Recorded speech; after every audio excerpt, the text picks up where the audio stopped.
सभी लोगों के लिए, ना केवल आपके लिए बल्कि आप जिनको जानते हैं ये उनके लिए बहुत इंपॉर्टेंट है। ये बात समझने वाली है, इसको ध्यान से समझिएगा जरूर। अगर मैं बात करूं कोरोना का इंपैक्ट, आप हम सबको पता है, जैसे मैंने आपको बताया कि वर्ल्ड वाइड इस समय कोरोना का इंपैक्ट है। आप देख रहे होंगे पूरा वर्ल्ड, पूरा विश्व का नक्शा आपको दिख रहा है, ये टोटल का टोटल कोरोना का इंपैक्ट है। और ऐसे ऐसे विकसित कंट्रीज आप कल्पना कर सकते हो, अमेरिका जैसी कंट्रीज जहां हालत खराब हो गई है, इटली जैसी कंट्रीज, बहुत सारी जगह जहां पर ये दिक्कतें हैं और वहां लोगों से संभल नहीं पा रहा है। हम लोग सौभाग्यशाली हैं, शायद भारतीयों की इम्यूनिटी वैसे भी थोड़ा बूस्टअप रहती है, हमको ऐसा लगता है, तो इस कारण से हम लोग सौभाग्यशाली हैं कि हम उस लेवल पर जो नहीं है। अगर मैं थोड़ा सा आगे आपसे बात करूं तो जो हाईली अफेक्टेड सेक्टर है हमारे देश में, जो कोरोना के कारण से हाईली अफेक्टेड है, जो उसमें सबसे जो पहला सेक्टर हमारे पास में वो है एमएसएमईज, जिनको बोलते हैं micro small and medium enterprises बोलते हैं जिनको, वो है इफेक्टेड। उसके बाद टूरिज्म एंड हॉस्पिटैलिटी सेक्टर बहुत बड़े लेवल पर इफेक्टेड है आज के डेट में। एविएशन सेक्टर बहुत ज्यादा इफेक्टेड है, ऑटोमोबाइल सेक्टर बहुत ज्यादा इफेक्टेड है, रियल एस्टेट का सेक्टर है, सैलून एंड स्पा इंडस्ट्री जो है वो इफेक्टेड है, जिम फिटनेस इंडस्ट्री बहुत ज्यादा इफेक्टेड है। मैं थोड़ा सा आपको एक एक के बारे में थोड़ा सा बताने की कोशिश करूंगा, जिससे आपको ये समझ में आएगा कि कितना बड़ा इफेक्टेड सेक्टर्स हैं और उसके बाद हमको क्या करना है, ये आपको ध्यान में आ जाएगा। सबसे पहला सेक्टर अगर मैं बात करूं तो एमएसएमई सेक्टर, जिसको हम लोग बोलते हैं micro small and medium enterprises, अगर हिंदी में बात करें तो लघु कुटीर एवं मध्यम उपक्रम। और ऐसा कहा जाता है कि यह जो है ये भारत की बैकबोन है। अगर आप यहाँ पर नीचे देख रहे होंगे तो थर्ड में जहां पर फोटो बनी हुई है उसमें लिखा हुआ है कंट्रीब्यूट 38% ऑफ द जीडीपी। हमारे देश की जो जीडीपी है उसका 38% वो यहां से आता है सर। करोड़ों लोग रोजगार करते हैं, करोड़ों लोग काम करते हैं सर इसमें, और ये सेक्टर इसमें सबसे ज्यादा इफेक्टेड है। अगर सरकार में मैं बात करूं तो शायद आपको ध्यान में आ जाएगा, नितिन गडकरी जी इस वाले मंत्रालय के मंत्री हैं और बहुत बड़े लेवल पर यहां पर दिक्कतें हुई हैं, बहुत बड़े सेक्टर पर लोगों का रोजगार गया है। कितनी भयावह स्थिति है आप सोच नहीं सकते, कई बार हमको आकलन नहीं हो पाता क्योंकि हमको उस एरिया का पता नहीं होता, और हम लोग वेस्टिजेंस हैं या डायरेक्ट इंडस्ट्री में हैं, हम लोग हमेशा पॉजिटिव रहते हैं, तो हमको कई बार वैसे भी एहसास नहीं हो पाता। हम लोग घरों में बैठे हैं इसलिए हमको पता नहीं चल पा रहा है, और हमारा काम चालू है इसलिए भी हमको चाहे कम ज्यादा जितना हो रहा होगा लेकिन हमारा काम चल रहा है इसलिए हमको पता नहीं चल पा रहा है। तो ये बहुत बड़ा सेक्टर है। अगला सेक्टर जो है हमारे पास में जो सबसे ज्यादा इफेक्टेड है वो है टूरिज्म एंड हॉस्पिटैलिटी सेक्टर, जिसको हम लोग बोलते हैं पर्यटन एवं होटल उद्योग। बोलने के लिए होटल होता है लेकिन इससे रिलेटेड बहुत सारे सेक्टर्स होते हैं, बहुत सारे सेक्टर। अगर मैं इसमें बात करूं आपको ध्यान में आएगा लॉजिंग सेगमेंट। लॉजिंग सेगमेंट में आप बात करें तो उसमें होटल्स आते हैं, मोटल्स आते हैं, रिसोर्ट्स आते हैं, इन्स आते हैं, हमारे फूड एंड बेवरेज में हमारे रेस्टोरेंट्स आते हैं, फास्ट फूड का जो चेंज आता है वो आते हैं फास्ट फूड वाले, कैटरिंग व्यवसाय आता है इसमें, एंटरटेनमेंट एंड रिक्रिएशन में आता है, पार्क्स आते हैं, क्लब्स आते हैं, गेमिंग्स आते हैं, अट्रैक्शंस वाला जो आता है, बहुत सारे वाटर पार्क वगैरह में आप जाते हो वो सब इसी सेक्टर में आता है। ट्रैवल एंड टूरिज्म में अगर बात करो तो ट्रांसपोर्टेशन इसमें आते हैं, टूर ऑपरेटर्स इसमें आते हैं एंड ट्रैवल एजेंसीज इसमें आती हैं। ऐसा कहा गया है कि लगभग 7 से 8 करोड़ लोग यहां पर व्यवसाय करते हैं, रोजगार मिलता है उनको, और इस समय ये इंडस्ट्री बिल्कुल बैठ चुकी है। क्योंकि मैं उत्तराखंड से बिलोंग करता हूं, उत्तराखंड के बहुत सारे लोग, बहुत बड़ा एक तबका है जो इस सेक्टर में बिलोंग करता है। इस समय जब बातचीत होती है तो ध्यान में आ रहा है कि अनिश्चितता हो गई है पूरी की पूरी, आने वाले समय में ये नहीं पता कि कब तक ठीक होगा और क्या होगा, कोई पता नहीं, कोई भविष्य नहीं है। परसों का इकोनॉमिक्स टाइम्स हम पढ़ रहे थे, इकोनॉमिक्स टाइम्स में ये बात कही गई थी कि 40% रेस्टोरेंट्स, छोटे उद्यमी की बात करती है लेकिन उसमें स्पेसिफिक बात कर रही थी रेस्टोरेंट के बारे में कि 40% रेस्टोरेंट्स बंद हो जाएंगे। अगर रेस्टोरेंट बंद हो जाएंगे 40% तो आप कल्पना कर सकते हैं कितने लोग बेरोजगार हो जाएंगे। और जो 60% में जो बच रहे होंगे वहां पर काम करने के लिए जो 40% वाले जो लोग होंगे वो कम पैसे में काम कर लेंगे। तो एक तो रोजगार कम हो जाएगा, और जहां पर रोजगार भी होगा तो कम पैसे में लोग काम करना चाहेंगे, तो वो वाला मौका मिलेगा, तो उससे बड़ी दिक्कतें होंगी। अगला मैं यहां पर से बात करूं तो एविएशन सेक्टर्स को हम लोग बोलते हैं विमानन क्षेत्र। 70 हवाई अड्डे बनने थे नए वाले, जहां पर सुविधा मिलनी थी बहुत सारी, 100 नए हवाई अड्डों पर देश में बनने थे, 40 लाख लोगों को रोजगार मिलना था। और आपको हमको सबको पता है कि पिछले 2.5 महीने से पूरा का पूरा एक विमान के पहिए नहीं घूम रहे हैं सर। कॉमर्शियल अगर बात करें तो एक विमान के पहिए नहीं घूम रहे हैं।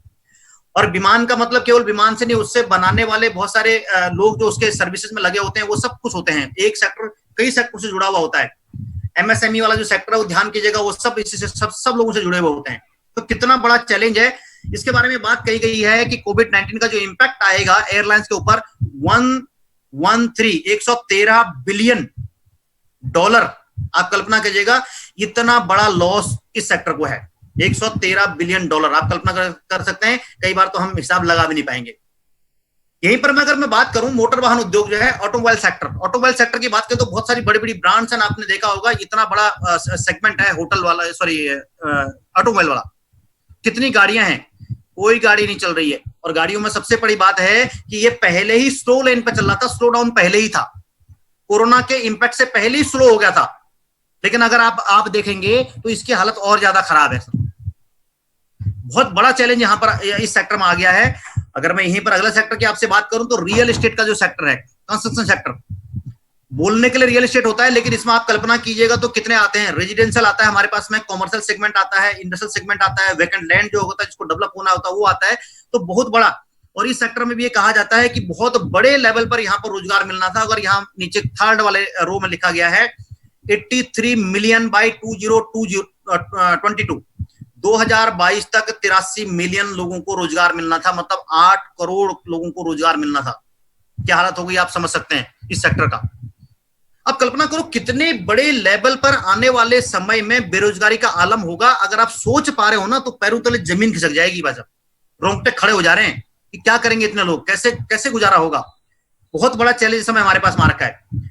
सैलून एंड स्पा इंडस्ट्री, एक सैलून खुला हुआ नहीं है, बल्कि मुझे तो पुराना गांव का पीरियड ध्यान में आ गया है। देखो मैंने भी बाल मेरे बेटे ने घर पर काटे, जो गांव में बाल एक दूसरे के काटते थे घरों में, वही वाला हालत दोबारा आ गया। मेरे बेटे ने भी ट्रिमिंग कर दी है पूरे। मैं बोला चलो कर दे भैया, ऐसी स्थिति हो गई है।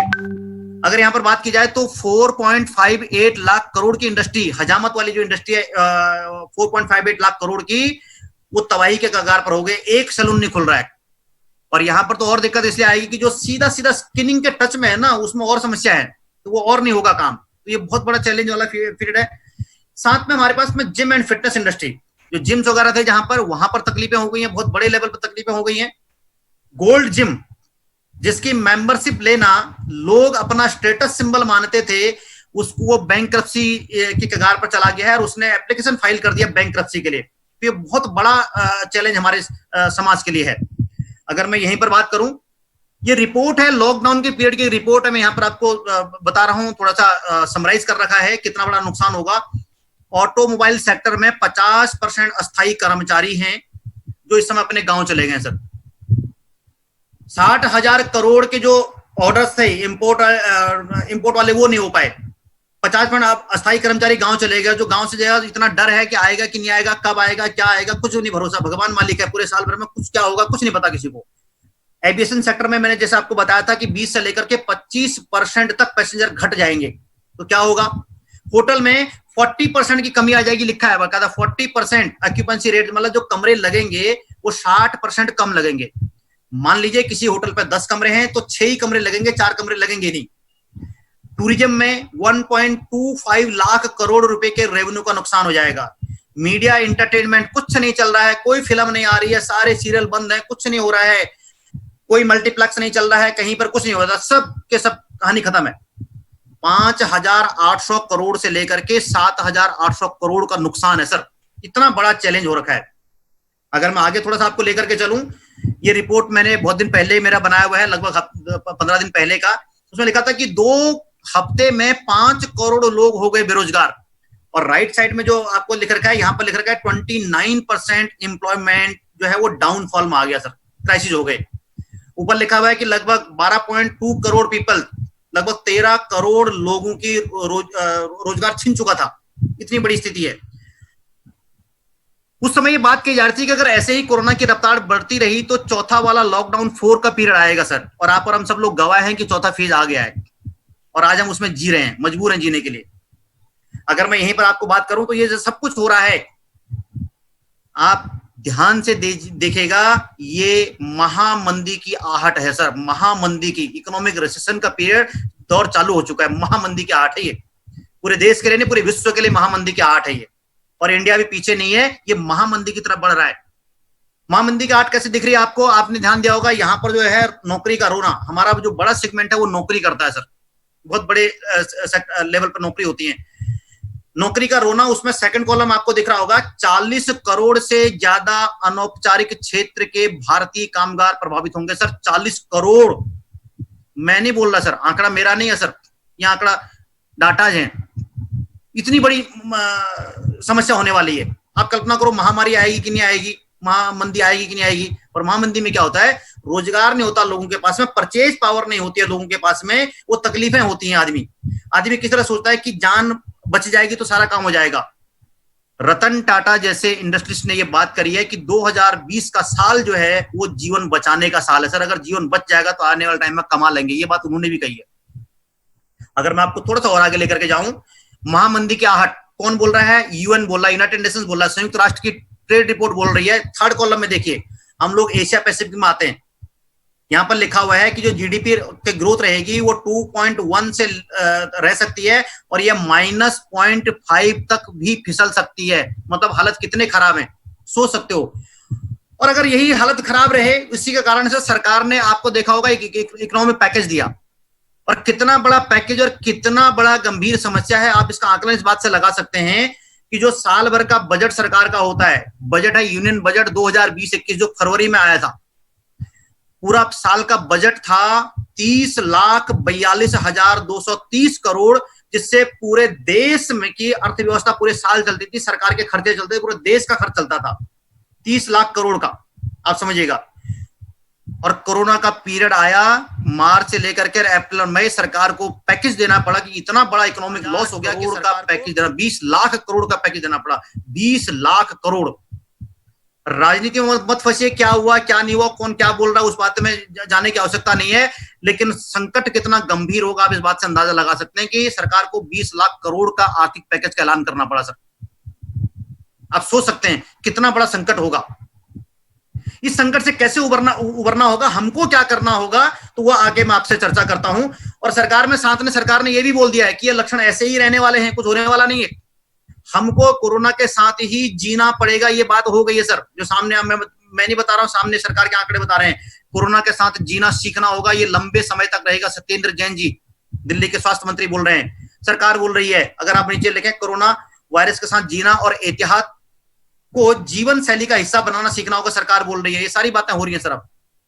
इसीलिए सरकार ने भी धीरे धीरे लॉकडाउन में रिलैक्सेशन दिया और हमको बोला है कि आपने सामाजिक दूरी से लेकर के जो बाकी काम करने वो सबको आपने करने, कि अब हमको इसके साथ जीना पड़ेगा। बहुत दिनों तक घर में बंद रह नहीं सकते, मजबूरी है, नहीं तो अर्थव्यवस्था जिस हालत में है उससे भी कई गुना नीचे जा सकती है। क्या होगा, तकलीफें बहुत हैं, ये ध्यान रखना पड़ेगा। तो इसी के साथ जीना सीखना पड़ेगा। तो सीखना पड़ेगा तो क्या करना है भाई साहब, तो हमारा जो अब इसके साथ जीना है, तो हमारा बिहेवियरल, हमारा अप्रोच कैसे रहेगा।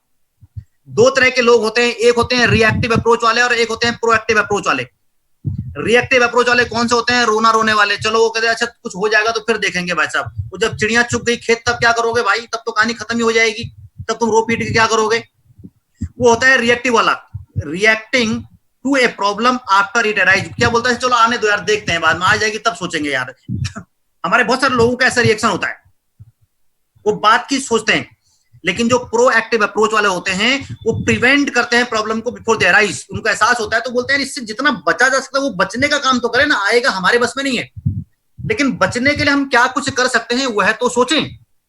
और इसको आप आसान भाषा में इस बात से समझ सकते हैं प्रोएक्टिव अप्रोच से। जैसे ये दिख रहा है आपको, यहां पर दिख रहा होगा एक छाता बना हुआ बीच में, बारिश को आने से आप और हम नहीं रोक सकते, लेकिन छाता लेकर के प्रोएक्टिव अप्रोच में हम छाते की व्यवस्था टाइम पर कर दें तो कम से कम भीगने से बच तो सकते हैं। ये होती है प्रोएक्टिव अप्रोच। अब इतना बड़ा गंभीर संकट है, कोरोना का सब कुछ संकट है, हमारे बस में नहीं है। हम जितना कर सकते हैं हम उससे बचाव करें, अपने आप को उससे बचाएं, अपने परिवार को बचाएं, हम प्रिवेंट करें और एक प्रोएक्टिव अप्रोच के आधार पर हम उसके लिए वो सोचें जो हमारे हाथ पर है। तो हमारे हाथ पर क्या है भैया, तकलीफें बहुत सारी आएंगी, इसमें से हम अपने परिवार को कैसे बचा सकते हैं, हम क्या कर सकते हैं, हमको ये सोचना पड़ेगा और समय पर सोचना पड़ेगा। बाद में सोच के कुछ नहीं होगा, बाद में तो कहानी खत्म हो जाएगी।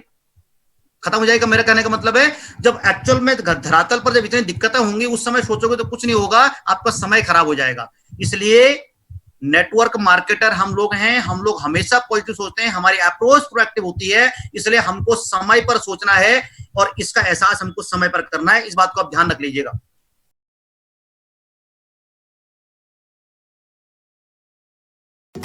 धन्यवाद।